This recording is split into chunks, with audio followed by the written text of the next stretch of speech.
नमस्कार दोस्तों, मैं कोदो हूँ। वही कोदो जिसकी आप रोटी, बाड़ी, पदो और ऐसी ही कई चीज़ें बनाते हैं। अब तो मेरे बिस्कुट भी बनने लगे हैं। एक ज़माना था जब घरों में मेरी ही बनी रोटियाँ या ढबड़ी रोटी खाने को मिलती थी। ढबड़ी रोटी मेरे साथ गेहूं के आटे को मिलाकर बनाई जाती थी। कभी कभार ही गेहूं की रोटी बनती थी, तब गेहूं बड़े सम्मान से देखा जाता था। देखिए, कब किसका समय बदल जाए कोई नहीं जानता। पहले लोग मुझे वह सम्मान नहीं देते थे जिसका मैं हकदार था, और अब सभी चाहते हैं कि उन्हें मेरी बनी रोटी मिले। ऐसा इसलिए क्योंकि अब लोगों को पता चल गया है कि मैं बेहद गुणकारी हूँ। मैं अपने मुँह मियाँ मिट्ठू बनूंगा, मतलब आगे आपको अपने गुणों के बारे में बताऊंगा। लेकिन पहले यह तो बता दूं कि पहाड़ियों का मुख्य भोजन बनने से पहले मैं कहाँ रहता था। क्या आपको पता है कि मेरा जन्म अफ्रीका महाद्वीप में हुआ था?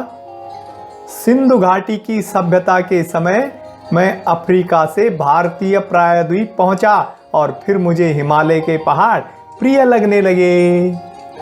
जिसे आज आप उत्तराखंड कहते हो, वहाँ के लोगों ने मुझे बहुत पसंद किया और मैंने भी उनकी सेहत का पूरा ध्यान रखा। यहाँ के लोग मुझे कोदा, कोदू, कोदो या क्वादू कहते हैं। हिंदी में मुझे मंडवा और कुछ जगह रागी कहा जाता है। मेरा अंग्रेजी नाम फिंगर मिलेट है। आप मेरा वानस्पतिक नाम जानना चाहेंगे? चलो मैं ही बता देता हूँ। इल्यूसाइन कोराकाना। कैसा लगा मेरा वानस्पतिक नाम आपको? गढ़वाली में मेरे खेत को क्वादड़ या कोदाड़ू कहते हैं। मेरी बनी रोटी चूना की रोटी या कोदली या कोली कहलाती है। अब आप मेरे गुणों के बारे में भी जानना चाहेंगे? क्या करूं, मुझे अपने गुणों का खुद ही बखान करना पड़ेगा। आप लोगों का जानना जरूरी है ना, इसलिए। मैं काला जरूर हूँ, लेकिन गुणों की खान हूँ।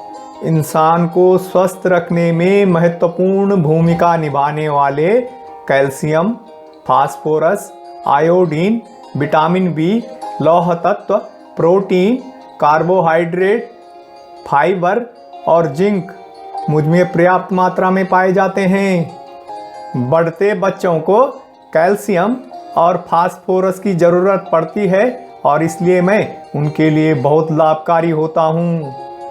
मुझ में पाए जाने वाले कार्बोहाइड्रेट धीरे धीरे पचते हैं, और इसलिए वे खून में शर्करा को संतुलित रखते हैं।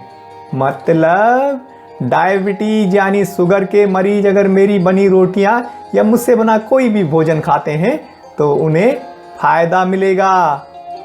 मेरे पास आयोडीन और लौह तत्व भी हैं, और इसलिए मैं शरीर में हीमोग्लोबिन की मात्रा कम नहीं होने देता हूँ।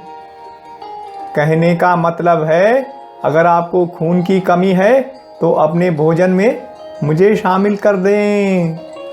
हृदय रोग, ब्लड प्रेशर, मोटापा कम करने में भी मैं बड़ी भूमिका निभाता हूँ।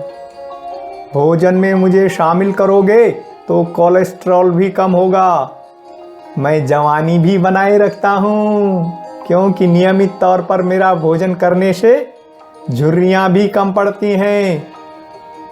मेरी आप रोटियाँ बना सकते हैं। पहले के लोग मेरा बाड़ी खूब खाते थे। बाड़ी के बारे में पता नहीं तो अपने किसी बुजुर्ग से पूछ लेना। अब तो मेरे बिस्कुट और मोमोज भी बनने लग गए हैं। आप मुझे किसी भी रूप में खाओ, मैं आपको फायदा ही पहुंचाऊंगा, इसकी पक्की गारंटी है। तो कैसी लगी आपको मेरी कहानी? ज़रूर बताना। मेरी कहानी को लाइक व शेयर भी करना, और इस घसेरी चैनल को भी सब्सक्राइब कर देना, जिसने मुझे अपनी कहानी सुनाने का मौका दिया। पैलाग सामान्य।